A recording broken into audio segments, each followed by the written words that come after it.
Well, hello, hello. I'm so glad to be back, and I'm so glad that you are back, and I'm so glad I have my cuppa. I just finished my cuppa, and so I thought I'd do a little video. And as soon as I start recording, I say, I feel like I never left, but I guess I took a few months off, right? Sometimes that happens. Instacart really sucked the life out of me. And although I will continue to do it with my grocery store work, I keep busy enough right now, and that works too. So it's good to get back into the swing of doing a keto lifestyle with you as opposed to in my head. I love the feedback. Thank you so much for all of you that are back here with me. And we do what we do. So my name is Sarah, and this is Pearls of Wisdom and Food with Keto. And basically, it's for us older people that have metabolisms that, like, just have rebelled.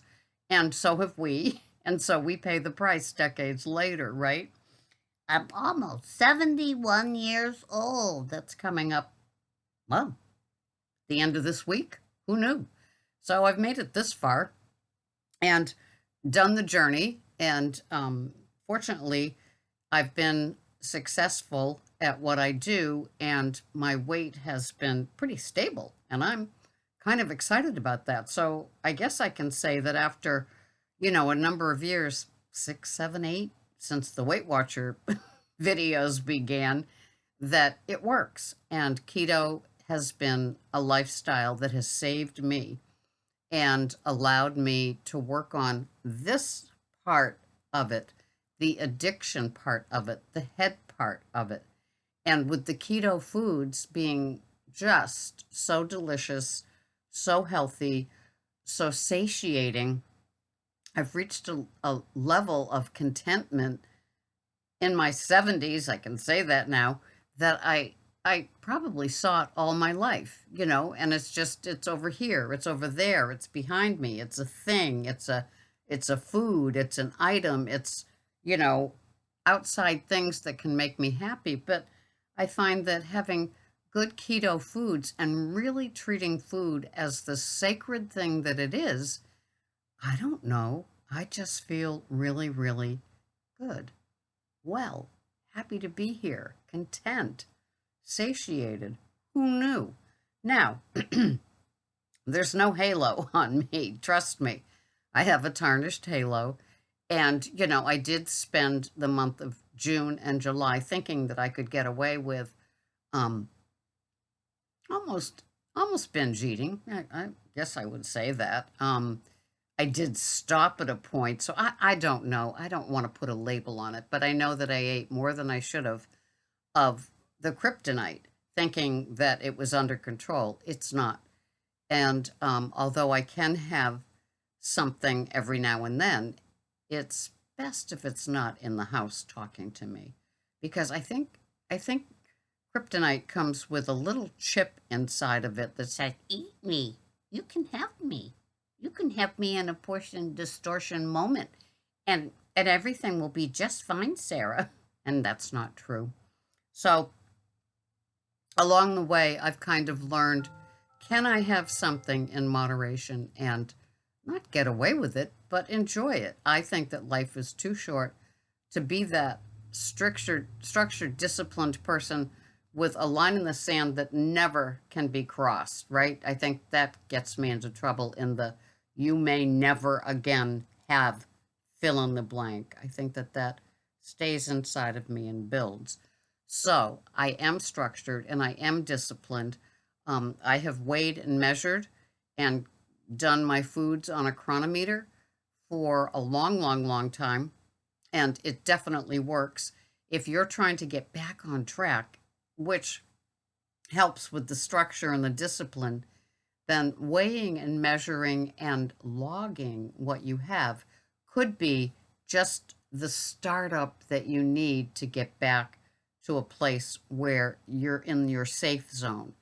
And I can't identify your safe zone. I can't tell you what your safe zone is.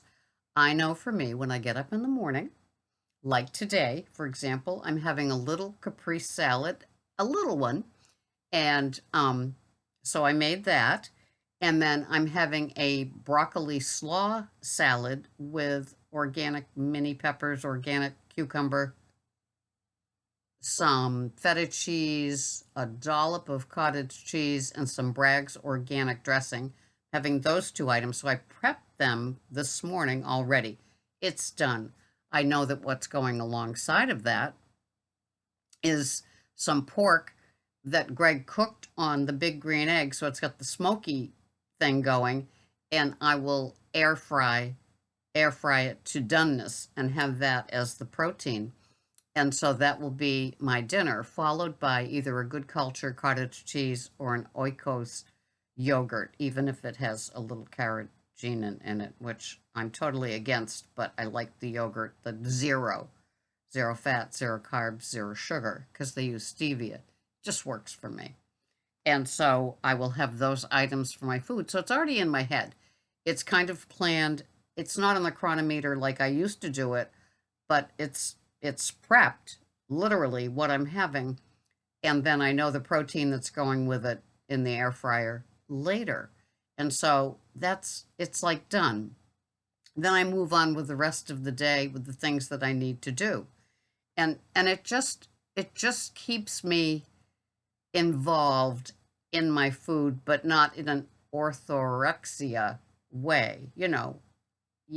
I guess me being a recovering food addict and an overeater, where I began my journey in Overeaters Anonymous, that it is important to me. I can't la la la. I mean, it's so funny to be around people that like grab a this, grab a that, have that, say they're starving. I work, at Shaw's, as a lot of you know, in addition to my gig work. And so a lot of times I do the express aisle as a cashier. And it's like so funny. The people that, buy, a soda and a num num, a lot of Cliff bars. I know that, which to me is a candy bar with a wig. Never forget that. That could get you into a little bit of trouble. But unless you can handle it, who am I to say? So whatever it is that you can do, you want to be safe. That's the point. You want to be safe, you want to be content, and you don't want to be in that deprivation place where a binge or an overeating you know, event can occur, right? So I see a lot of people that snack. They snack, snack, snack, snack, snack all day. And, they come through the line, The employees that have on their 50-minute break, they'll down a beverage. Sometimes it's an energy drink, sometimes it's a water, sometimes it's like a Diet Coke, and then a num num. And sometimes the num num is like a Cliff bar. Other times they they sometimes they have like little containers of fruit or something like that. It's what works for each person. And so I'm here, on a regular basis, just talking about what works for you, finding that nice hum, that nice, yes, ah, I never thought I could get to this place. Maybe it's going from 3 meals a day with snacks to 3 meals a day. Maybe it's going from 3 meals a day to 2 meals a day. Maybe it's trying to master that OMAD. That seems to work to me. My winning formula is clean intermittent fasting with the OMAD. And the OMAD is a feast that happens between 2 and 3 in the afternoon, no matter what crazy schedule. I'm working, right now it's a little after midnight. I'm going into work, and I'm the Candyland lady. I do all the aisles of all the checkouts. And it's so funny. I'm so glad I gave up gum and mints, and candy like that has never been my kryptonite. So, I'm replacing all that you see at checkout, or all that you don't want to see at the checkout, right? And it's just so ironic that of like all things, here's this food sugar addict, handling case after case after case of all the kryptonite for a lot of us. I gave up gum a couple of years ago. I found that was keeping me kind of just there. I didn't like the ingredients in the gum, not to mention the carbs. I think when I was doing the total carbs very, very strictly, that was my alarm thing. It's like, wow, I'm having 20 total carbs just with the gum that I chew for the stress, and all of that garbage inside of the gum. Yeah, it was fun, and yeah, the flavor, the burst of flavor at first, but then, when it's a habit, you're not enjoying it, you're just doing it. And so going through a couple of packs of gum or a couple of containers of ice cubes, yeah, that's no. So I'm so glad that I worked through that, but everything's a process. Like to get to the black cup of coffee. I mean, if you've been with me since Weight Watcher days, you know that I always had the loaded coffee. It was light in color, it was sweet in color. Sometimes it had butter, sometimes it had coconut oil, sometimes it had some concoction of the keto high fat era. With people would send me things to try, and so I've been through it all. And so it took a while to give up gum, took a long time to get to the black cuppa, but that's what I do now. So my formula now is clean intermittent fasting with mineral water and black coffee, unflavored, only during the day or during the fast, and then the feast. And the feast includes veggies, proteins, a yogurt, cottage cheese, things like that. The good dressing, healthy fats. I like butter, I like ghee. I'm not afraid of a nice hearty meal.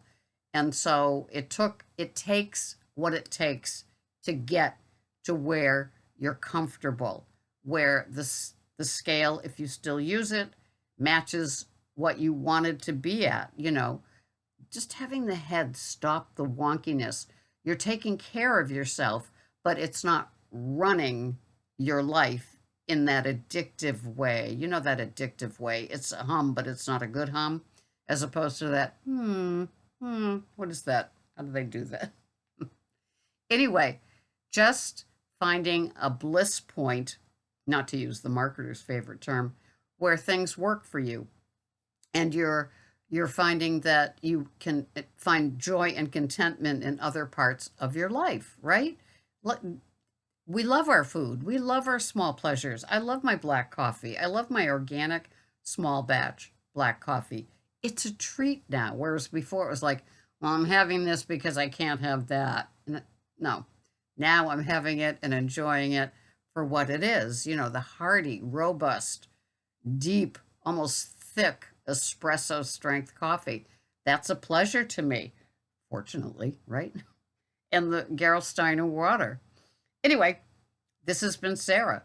Keto, Pearls of Wisdom and Food. I'm so glad you're here. So glad you're back. If you're new, welcome. It's crazy, but we get through it a day at a time. And that's where we keep it. We don't keep it 90 days out, 120 days out. When I'm that size again, we keep it in just for today. What can I do for me to benefit my head, my contentment, my heart, my health, right? It's good. It's all good. It's all good. Thanks for being here. I'll see you the next time. Bye-bye for now.